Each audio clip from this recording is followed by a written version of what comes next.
Donc je vais appeler pour la prochaine table ronde Grégoire Yes qui animera cette table ronde, Mario de Bonnemaison, Jonathan Plateau, Coralie Gabas et Frédéric Portal. Donc le thème de cette table ronde, c'est l'actualisation des plans stratégiques et la gestion budgétaire agile en temps de crise.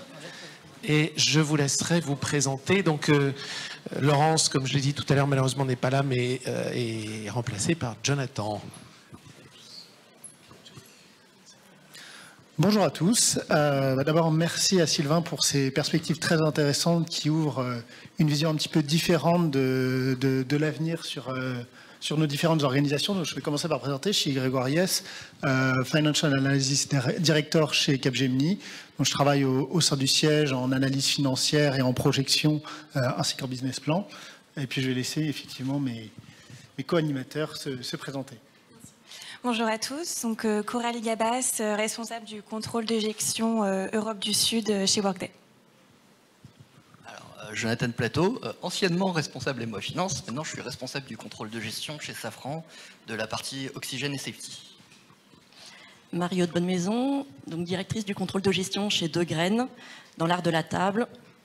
Pour vous présenter un peu De Graine, donc c'est une entreprise qui réalise 72 millions d'euros de chiffre d'affaires, avec 3 usines en propre, une à Vire en Normandie, une à Limoges pour la porcelaine blanche, Vire étant pour l'inox, et une en Hongrie pour la porcelaine colorée. Bonjour, Frédéric Portal. Donc, je travaille chez Workday, je suis directeur marketing des solutions finance pour l'Europe.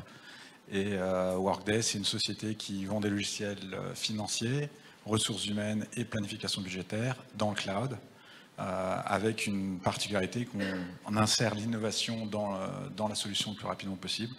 Et donc aujourd'hui, on propose des solutions avec du machine learning dans la solution pour la planification ou la finance. Merci à tous. Pour commencer un petit peu sur la partie détection, comment est-ce que vos entreprises sont équipées et organisées pour détecter, identifier les crises avant qu'elles se produisent, ou au moins être capable d'avoir les bons indicateurs pour voir les choses quand elles arrivent. Marie-Aude ?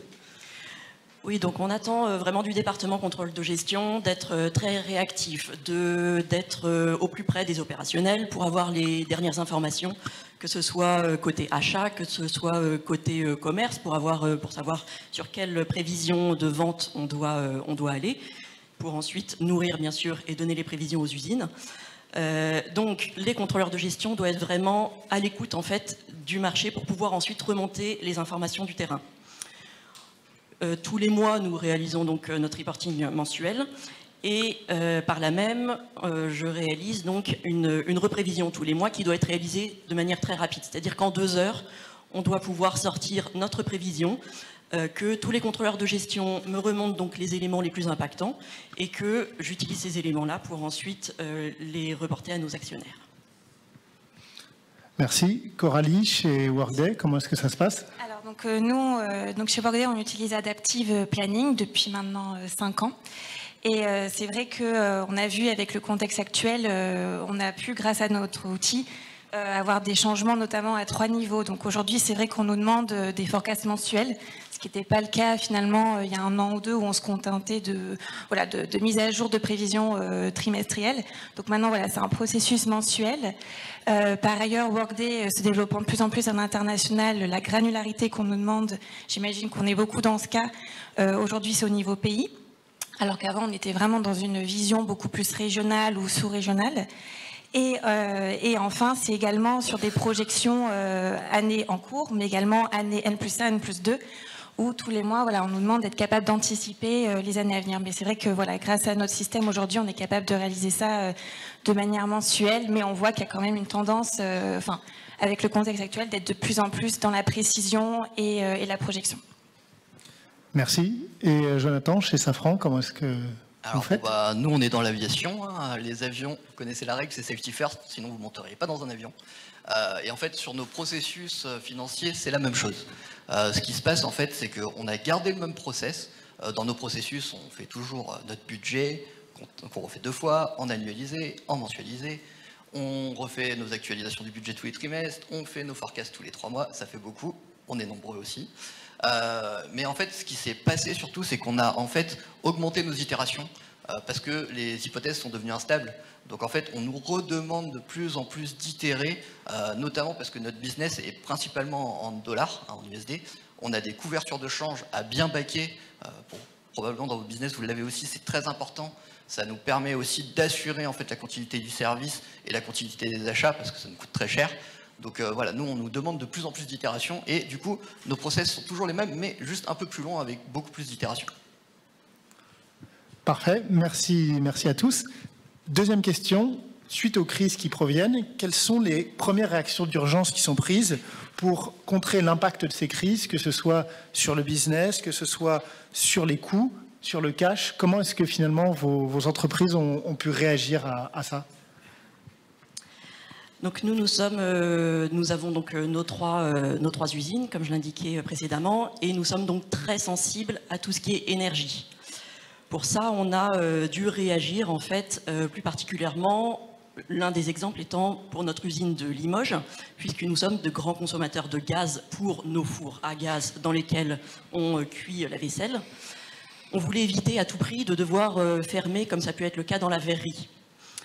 Donc on a réagi différemment en demandant, en allumant notre four à gaz uniquement du lundi matin première heure au jeudi soir tard. Et donc c'est-à-dire qu'on a demandé également à nos opérateurs de travailler, de faire des semaines de 4 jours, donc plus denses, mais c'était notre réaction en tout cas pour pouvoir au maximum utiliser notre four à gaz sur les temps de travail de nos opérateurs. On se rend compte, en fait, après cela, que en fait, ça a été très bien accueilli par nos opérateurs qui apprécient d'avoir leur vendredi libre, qui apprécient également de devoir moins utiliser leur voiture pour pouvoir venir travailler et donc que ce soit moins cher en carburant pour eux. Donc ça, c'était une première réaction pour notre usine de Limoges. Une deuxième réaction a été pour notre usine de Vire, très consommatrice d'électricité pour elle. Et donc là, cet hiver, on a demandé à nos opérateurs de venir, sur la base du volontariat, de venir travailler au maximum sur les heures creuses, donc c'est-à-dire les heures de nuit. Donc l'équipe de nuit était bien plus importante que l'équipe de jour. Pour eux, on les a payés en heures supplémentaires, mais pour nous, ça veut dire moins de consommation d'électricité, puisqu'on utilisait nos usines au maximum lors des heures creuses. Donc ça, c'était un premier élément pour l'usine de Vire. Dans un deuxième temps, on a changé toutes les ampoules pour les changer en LED, moins consommateurs d'électricité. Un troisième élément a été de changer certains moteurs, donc faire quelques investissements pour utiliser moins d'électricité sur certaines de nos machines. Et puis, quatrième élément vraiment pour les administratifs, de faire de la chasse au gaspille en fait et d'éteindre toutes les salles de réunion dès que personne n'était dans la salle. Donc avec tous ces éléments-là, on a pu faire des économies de 25% sur la période d'hiver d'électricité. Et donc ça, c'est quelque chose qu'on garde actuellement et on voit que par rapport à l'année passée, on continue encore à faire des économies sur l'électricité avec tous ces changements. Merci. Frédéric, quelle est la tendance finalement que vous êtes capable d'observer sur les réactions aux crises des différentes entreprises? Alors effectivement, ce on a vu, et je pense qu'on l'a tous subi, le Covid a fait qu'on a mis beaucoup plus de pression sur le contrôle de gestion. Et notamment, on a demandé d'être plus agile, de réagir plus rapidement. Donc j'ai la chance d'avoir des clients qui sont sur une solution et j'ai aussi la chance d'avoir des clients qui sont sur Excel. Et quand on est sur Excel, ça met plus de pression. On fait travailler les gens un peu plus longtemps et plus dur. L'avantage qu'on est dans du cloud, c'est que je peux contrôler et regarder ce qui se passe. On a vu un taux de multiplié par 30% des gens qui faisaient des replanifications et des what if scénarios. Ça, c'est les chiffres des serveurs qui tournent. On a eu 15 fois plus de modélisation. Et en fait, il y a eu beaucoup plus de collaboration au sein des équipes qui a évidemment amélioré un peu la performance. J'ai des clients qui n'étaient pas du tout sur des solutions adaptives, mais qui étaient sur l'Excel. Si vous êtes dans les casinos, l'hôtellerie et la restauration, à la période Covid, c'est compliqué, puisque le gouvernement changeait les règles assez régulièrement en fonction de ce qui se passait dans la crise. Et donc pour s'adapter, c'est ce que je disais tout à l'heure, on a utilisé des contrôleurs de gestion pour recalculer et aller de plus en plus vite, mais on les a un peu brûlés. Et ce client-là en particulier, en sortant de crise, lui, il a investi dans une solution de contrôle de gestion Donc voilà, qu'est-ce qu'on voit en tous les cas de notre côté chez Workday. Oh, vous noterez dans la salle, on a tenu 10 minutes avant de lâcher le mot Excel. Hein. C'est pas mal, mais quand même, on ne peut pas se retenir. Jonathan, chez vous ? Alors, nous, je vais peut-être vous surprendre. Nous, on a un business long terme, très long terme. Un avion, ça ne se construit pas en 10 minutes, c'est pas 24 mois de développement, c'est des années, ça se compte en vingtaine d'années. La moindre pièce que vous voulez bouger, vous n'allez pas jouer sur la matière. La matière, c'est une requalification. C'est entre 3 et 4 ans de cycle. C'est long, c'est très long. Donc du coup, nous, je ne sais pas si vous vous rappelez, 2020, vous n'avez pas vu un seul avion et vous n'êtes pas parti en voyage. Donc, on était à 0. L'idée numéro 1, en fait, pour nous, c'est de voir le très long terme. Le très long terme, c'était pas de faire des économies absolues, c'était de s'assurer de notre rentabilité, mais surtout de maintenir notre savoir-faire. Nos fournisseurs sont clés. On était obligé de les sauver. On s'est même posé des questions de est-ce qu'on les rachète pour les sauver, pour éviter qu'ils crachent, parce que s'ils crachent, on crache avec. Et notre économie, en fait, dans l'aéronautique est très solidaire. Et on a aussi une autre problématique. Alors, crise, tout le monde va dire, allez, hop, on coupe les headcounts, hein, ça c'est un classique. On se dit, ah, la charge des GNS c'est trop lourd, allez, tout le monde saute. En général, non, c'est pas ça, et en tout cas pas dans notre industrie. Pour nous, en fait, on n'a quasiment pas d'ouvriers, on n'a que des techniciens. C'est des bacs plus 3. Je peux vous assurer que quand vous promenez dans la rue, vous ne croisez pas 40 tourneurs-fraiseurs. Donc on est obligé de faire attention à notre savoir-faire. Et en fait, nous, notre focus, et on a même eu un appel du président indirectement au moment de la crise du Covid, qui a été sauver les fournisseurs en premier, vos délais de paiement doivent être accélérés. Et nous, on a dû accélérer les délais de paiement de nos fournisseurs pour nous assurer qu'ils puissent survivre et surtout sauver notre expertise. Notre expertise, elle est en plus très française, donc c'est quand même un bel avantage.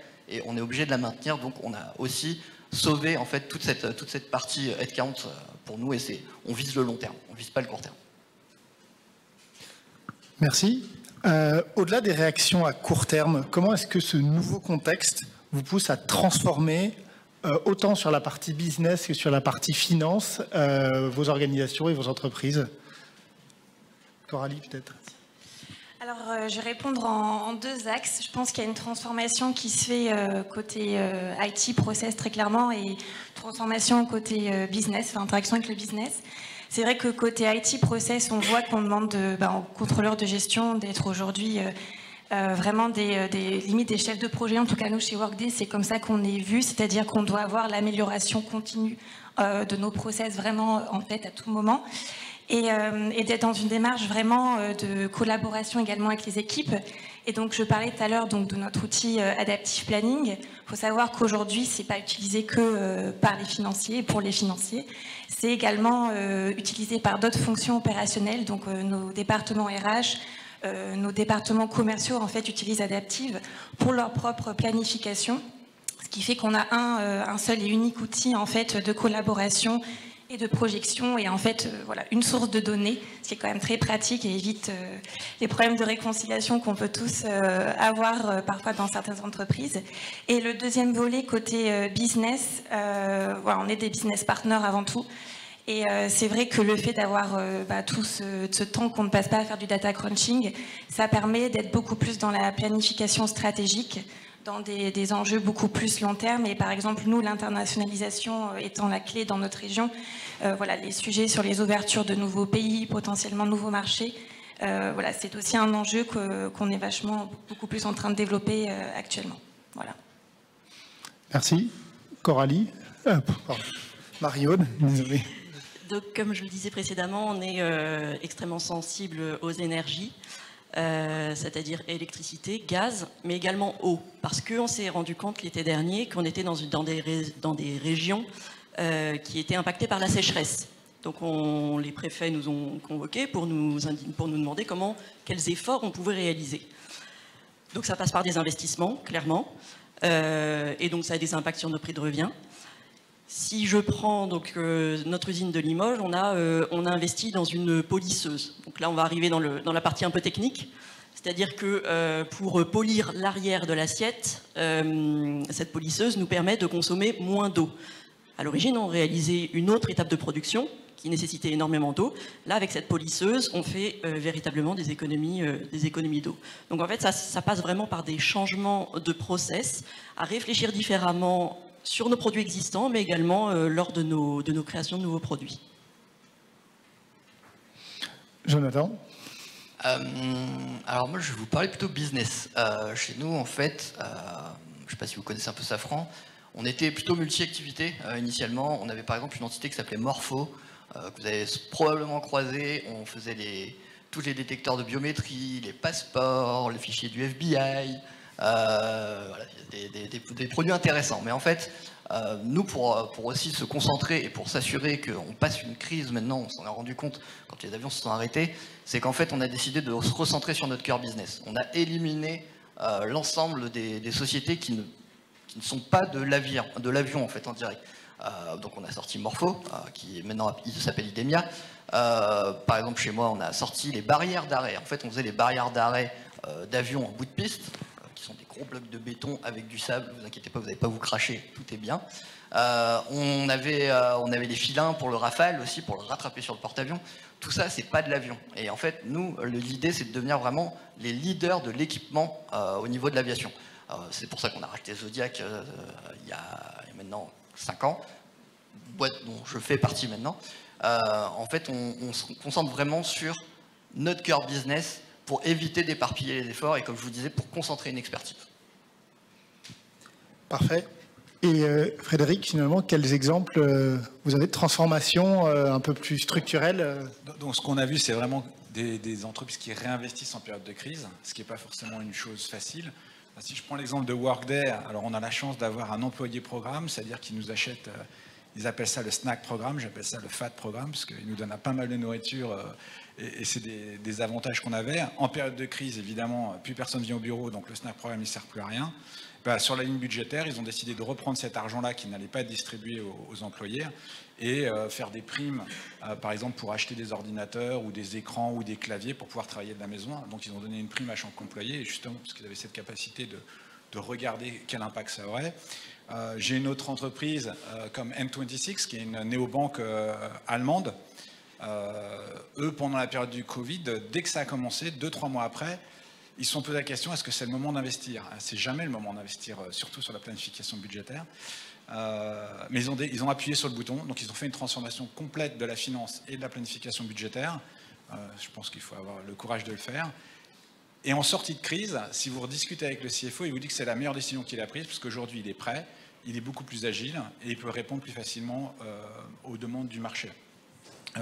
Une autre société, si on prend Altrad par exemple, donc une société qui travaille dans les puits pétroliers et puis en même temps dans les barrières, etc., 45 000 employés à travers le monde, c'est la même chose. Eux, ils ont une politique, on en discutait un petit peu avant, Grégoire, ils ont une politique, quand ils rachètent des sociétés, ils les gardent telles qu'elles sont. Donc ils gardent la compta, ils gardent tout. Le problème, c'est qu'évidemment, elles sont toutes différentes et ils n'ont pas de vue globale. Ils utilisent l'outil de planification budgétaire pour consolider, pour avoir une vue globale. Voilà. Donc on voit des changements. Ce qu'on voit, c'est que les clients investissent. Certains sont limités parce qu'évidemment, on voit ça comme un coût. Mais je pense qu'en discutant avec les autres collègues, on voit bien que c'est plutôt un avantage d'investir maintenant pour être prêt pour demain. Merci à tous. Je rajoute une question, évidemment, parce que j'aime bien faire une petite question supplémentaire. Comment est-ce que vous envisagez le prochain cycle budgétaire, finalement? Puisqu'on a vu des cycles budgétaires en temps de Covid, on a vu des cycles budgétaires en temps d'inflation, on a une perspective qui nous dit finalement l'inflation pourrait peut-être baisser. Comment est-ce que vous voyez votre prochain budget? Est-ce qu'il va être plus facile, plus dur? Est-ce que les exigences ont définitivement monté en termes d'itération? Ou est-ce que ça va plutôt se calmer, essayer de revenir à quelque chose de plus normal? Coralie, peut-être pour commencer. Je pense qu'on est plus prêt, oui. Après, c'est vrai qu'aujourd'hui, on voit qu'on ne peut pas se contenter de juste fournir des financial insights. On voit qu'on doit être vraiment au-delà de ça, fournir des insights pour des décisions plus opérationnelles. Donc je pense qu'on est plus prêt, on est plus préparé. Après, les exigences vont être effectivement de plus en plus importantes. Mais je crois qu'aussi notre fonction est un peu plus reconsidérée par rapport à ce contexte qui fait qu'on est vraiment vu, moi j'ai vraiment vu cette tendance encore plus importante où on est acteur du changement et vraiment vrai partenaire stratégique. Jonathan? Un peu fatigant. Ça c'est tous les ans. Voilà, non mais nous on a déjà commencé en fait. Notre première année du PMT, c'est notre budget. Je l'ai commencé avec mon équipe il y a 3 semaines. On a déjà commencé à faire des revues budgétaires pour l'année prochaine. On a déjà commencé à revoir par section tous les coûts, les dépenses. Alors bien sûr, tout le monde me dit « Non, mais c'est pas maintenant, on est déjà au début de l'année, on n'a même pas dépensé de nos capex, qu'est-ce que tu nous embêtes ?» En fait, le truc, c'est que le cycle est plus long maintenant. Quand on aura, là ça recommence à revenir chez nous, un carnet de commandes beaucoup plus stable, une habitude de travail qui nous permettra d'être dans un mode plus souple et plus roulant, en fait, ce qui était la vie de l'aéronautique avant, ça sera plus simple. Mais pour l'instant, nous, clairement, au niveau itération, je le sais, mon PMT, je vais en avoir probablement 8 ou 9 versions qui seront mon début du budget, que je reverrai 3 ou 4 fois, qui sera challengé par des targets, que je reverrai en février de l'année prochaine. Et c'est normal, pour nous, c'est pas grave, parce qu'on a l'habitude de toute façon. Mais quoi qu'il en soit, je pense pas qu'on soit encore dans une période de stabilité, et je suis même persuadé qu'en fait, mes hypothèses que le groupe m'a envoyées sur mon PMT vont bouger dans 2-3 semaines. Marie-Aude ? Oui, alors si on revient quand même un petit peu sur l'historique, on a été donc dans ces 3 dernières années impactés par les fermetures de boutiques. Nous avons une vingtaine de fermetures une vingtaine de boutiques en propre. Donc ça, il a fallu gérer cet aspect-là. Après, on a eu l'année dernière donc une explosion du cours de l'acier à tel point qu'il était sorti du cours de la bourse. Donc, côté catastrophe, je pense qu'on a déjà eu notre lot. À mon sens, ça ne peut être que dans la bonne direction et ça ne peut être que plus simple parce que là, on a déjà vu un certain nombre de choses déjà hors normes jusqu'à présent. Frédéric, finalement, est-ce que le hors norme est devenu la norme ? C'est ce que j'allais te dire. Tu nous demandes qu'est-ce que c'est. Tu nous parles de normes. Je pense que la norme, elle a changé énormément. Il y avait de la pression sur le contrôle de gestion avant la crise. On en a eu énormément pendant la crise. Je pense qu'on est obligé de devenir business partner. On n'a plus le temps de faire de la réconciliation, de l'Excel, de ramener du data à droite à gauche. On nous attend sur l'analyse des chiffres, comment on peut aider à piloter l'entreprise. Ça passe par une transformation, que ce soit de process ou que ce soit de système, mais il va falloir quand même accélérer parce que là, c'est, je ne sais pas quand on s'en sort ou quand ça va revenir normal comme avant. Je ne suis pas sûr que normal comme avant, ça n'existera jamais. Mais oui, l'agilité aujourd'hui, c'est numéro 1, je pense, pour toutes les équipes, quoi. Moi, je vais quand même me soumettre à la question parce que ce serait pas équitable pour vous. C'est vrai que chez nous, chez Capgemini, il y a 2 mots qui reviennent assez souvent. Le premier, c'est quand même l'agilité, c'est-à-dire d'avoir développé cette capacité à développer des scénarios alternatifs, de ne pas être uniquement dans le plan A. La question de se dire, et si finalement ça ne se passe pas comme prévu, qu'est-ce que vous avez comme première contingence? Et si votre première contingence ne marche pas, est-ce que vous en avez une deuxième? Et le deuxième mot, qui est très important, je pense, c'est la collaboration. On ne peut plus faire de la finance par la finance pour la finance. Là-dessus, le rôle des contrôleurs de gestion en général, et même des financiers en général, puisque même pour les gens qui vont gérer le cash, c'est très important d'embarquer le business très tôt. On le voit, nous, parce qu'on a des contrats avec des clauses de paiement qui peuvent être extrêmement variables. Et intégrer la notion de clause de paiement comme un indicateur très en amont dès la négociation des contrats, c'était quelque chose qui n'était pas forcément natif chez nous et qui est devenu quelque chose de critique, de se dire mais si on réfléchit à notre cash, ça se travaille dès la négociation du contrat. C'est pas quand on a réalisé nos prestations, quand la facture elle est sortie, que le cash se gère. Ça se gère tout au long de la vie de notre interaction avec nos clients. Donc collaboration et être capable effectivement de réagir parce que ça ne se passe pas comme prévu sur le terrain, ça ne se passe pas comme prévu pour nos clients, ça ne se passe pas comme prévu pour nos équipes et pour autant, on a déjà prévu des scénarios. Donc c'est vraiment les points qui sont appuyés fort au niveau de notre direction financière pour ne pas, je dirais, subir comme on a subi. C'est un peu difficile de dire ça, mais c'est quand même un petit peu ce qu'on a tous ressenti pendant ces quelques années. Merci à tous pour vos interventions.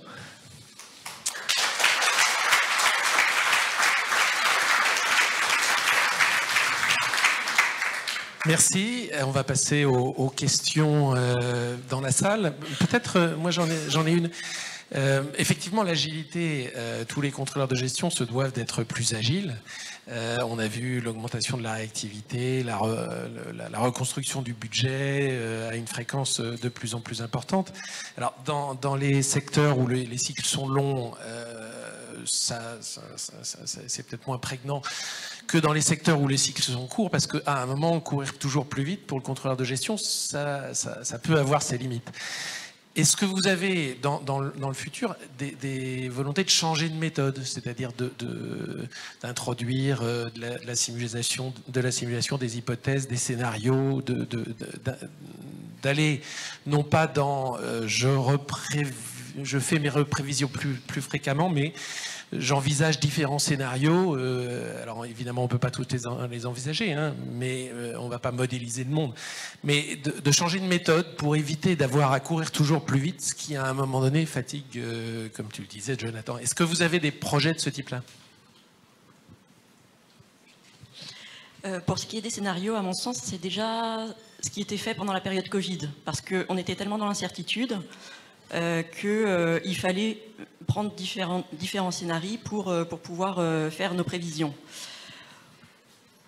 En ce moment, on fait déjà des reprévisions tous les mois, je pense que c'est déjà un bon rythme, mais pour autant, on ne prend pas de scénarios différents. On considère que voilà, on va avoir un certain rythme de croisière maintenant.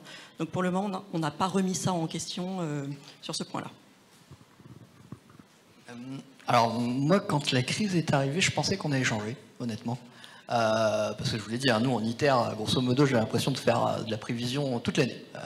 J'ai peut-être 3 jours de vacances. Et je suis plutôt friand de la méthode du rolling forecast et de voir sur 12 mois et de glisser l'activité, parce que je trouve qu'elle est bien. Mais en fait, ce que je vous disais aussi au début, en fait, on s'est dit, ouais, il y a moyen de changer, c'est peut-être le moment, et on s'est rendu compte aussi que c'était robuste, en fait, notre méthode de faire, parce qu'en fait, même si on roule pas tous les 12 mois, on vise toujours notre fin d'année, toujours, et on la revoit, en fait, si je vous fais le rythme, quasiment tous les 2 mois. Donc on est quasi dans un rolling forecast, donc on n'a pas prévu de changer de méthode, en tout cas pas pour l'instant, puis ce sera aussi une décision du top management. On sait que le changement des habitudes peut être un peu complexe parfois, surtout que les gens dans notre entreprise sont là depuis longtemps. Notre président est là depuis très longtemps. Et donc forcément, on va pas changer maintenant, mais je pense qu'à l'avenir, il y aura peut-être un changement, et en tout cas, nous, les contrôleurs un peu plus, on va dire jeunes, je suis désolé, on pousse vraiment à ce changement pour essayer d'avoir des méthodes un peu plus flexibles, et aussi, bon pareil, on mise sur des outils pour pas passer notre vie à tirer sur du Excel et du budget V28 final, etc., qu'on a l'habitude d'avoir. Alors moi du coup effectivement je vais dire oui, nous on fait du scénario, mais beaucoup plus pour les années futures. Donc quand je parlais de vision N+1, N+2, c'est vraiment là où on met en place nos scénarios. Après effectivement sur la vision de l'année en cours, voilà, c'est la vision de l'année en cours. Mais par contre pour toute la projection, effectivement, surtout sur la région EMEA, comme on est une plus petite région avec plus grosses perspectives de croissance, c'est vrai qu'on est beaucoup plus friand de ça. Donc effectivement, on a facilement quelques scénarios qu'on réactualise régulièrement du coup. Si je regarde moi, mes clients, je regarde par exemple Pochet. Alors Pochet, pour la plupart d'entre vous, ça dit peut-être pas grand-chose, nous en servons tous les matins. Les flacons de parfum, c'est le groupe Pochet, donc ils font des emballages en verre avec du travail en or, du plastique, etc. C'est sûr que pour la période Covid, c'est un peu compliqué, quoi. Et puis les magasins sont fermés, il faut qu'on fasse retourner, comme tu disais tout à l'heure, les usines à droite ou à gauche. Et donc, des what if scénarios, ils en ont fait en quantité justement pour pouvoir ajuster la stratégie de l'entreprise, quoi. Moi, il y a une tendance quand même que j'ai remarqué chez nous, c'est on a effectivement, comme Jonathan a pu le signaler, un processus de forecast tous les mois, plus un processus réel qui sont des processus assez lourds. Et la tendance, c'est de dire, allons ce processus central et commençons à introduire, alors on peut l'appeler comme on veut, mais un scénario positif et un scénario négatif. De manière à avoir aussi, à ouvrir un petit peu l'idée des financiers qu'il n'y a pas un seul chiffre. Parce qu'on aime tous tomber sur le chiffre magique qui est la prévision du futur parfaite, qui est fausse dès l'instant où on l'a écrite. Pour autant, effectivement, l'idée de se dire, on ne travaille plus uniquement dans un chiffre, mais on travaille dans une espèce d'éventail de scénarios, en se disant, si j'ai prévu ou si j'ai écrit à un moment ou à un endroit et que j'ai partagé un chiffre négatif, je commence déjà à m'y préparer. S'il y a un scénario plus positif, je suis aussi capable d'y réagir et de ne pas attendre de voir que les choses se débloquent pour commencer à réinvestir, recommencer à faire les choses différemment. Donc, je pense que ces scénarios ça commence un petit peu à infuser dans l'idée que on n'est plus sur une prévision unique.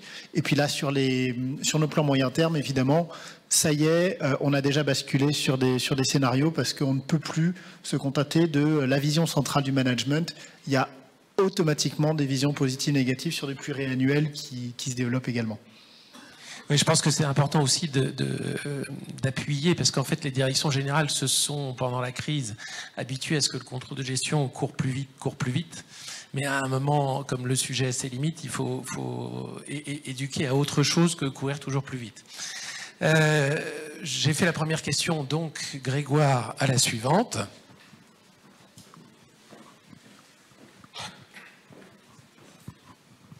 Oui, bonjour et merci beaucoup pour la qualité de vos propos. Je dirige la practice finance du cabinet de recrutement Grant Alexander. Donc vous me voyez venir sans nul doute.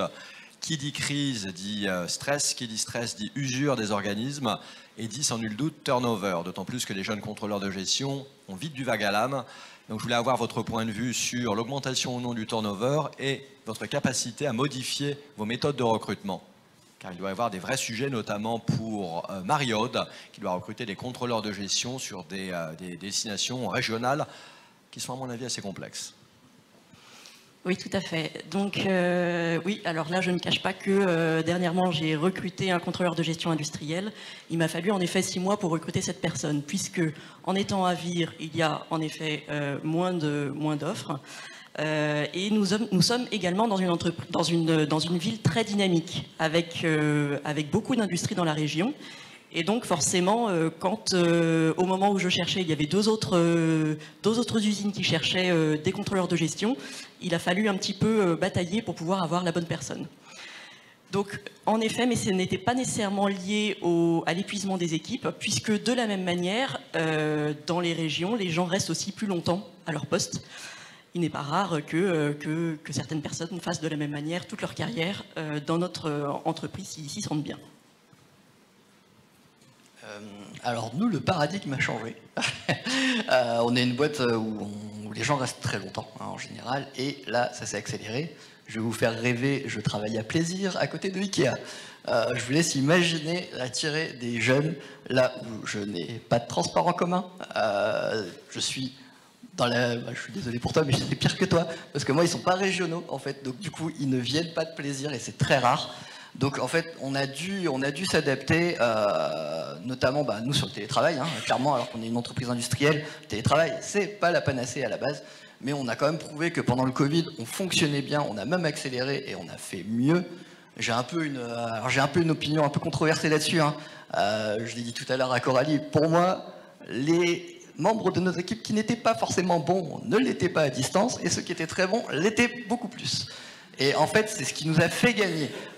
Et même au mieux, en fait, ils n'ont pas ralenti les autres. Donc, au moins, on a réussi à bosser. Il ne faut pas croire que le télétravail, ce soit une mauvaise chose. Et moi, pour attirer un jeune, maintenant, le télétravail est primordial. Et j'ai les 2 jours, vous le gardez, on est entre nous, on a les 2 jours de télétravail, mais moi, j'offre plus de flexibilité à mon équipe. C'est-à-dire que maintenant, je bosse à l'objectif. Je ne suis pas là pour leur redemander des comptes toutes les 2 minutes.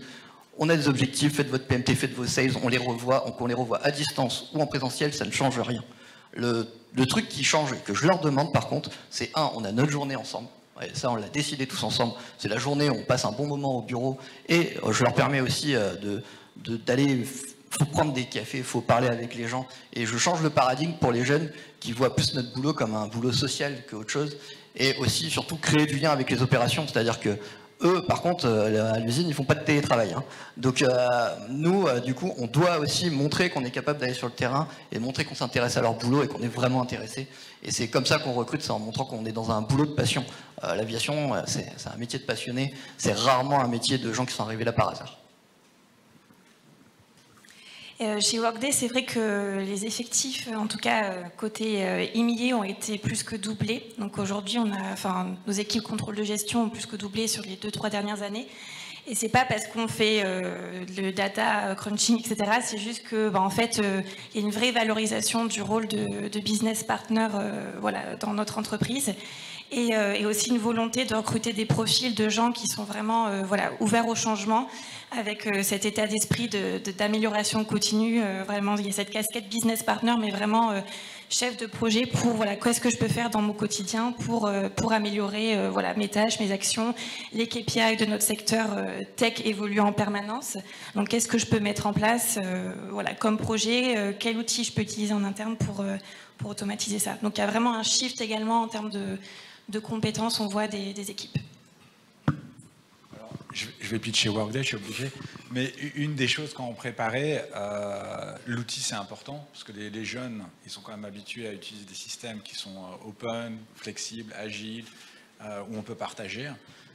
Donc là, le fichier Excel, on discutait avec un autre intervenant, ça les intéresse absolument plus. Pardon, je suis loin du micro.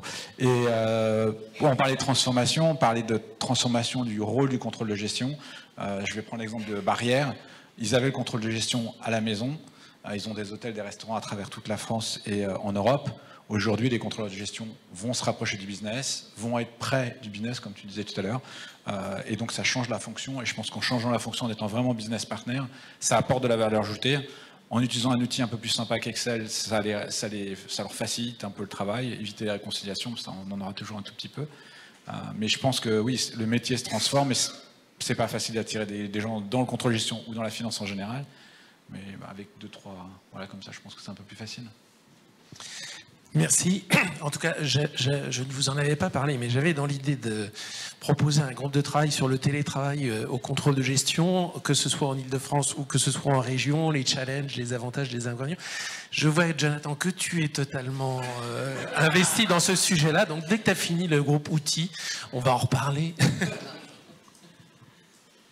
Oui, pour rebondir sur la question de Grégoire et aussi sur le précédent point de l'autre Grégoire sur les scénarios, est-ce que vous voyez dans vos services déjà, est-ce que vous vous organisez autour de toute l'activité de planification et de prévision à long et moyen terme qui va être nécessaire pour répondre aux exigences de la CSRD et de tous ces data points à 2025, 2030 ?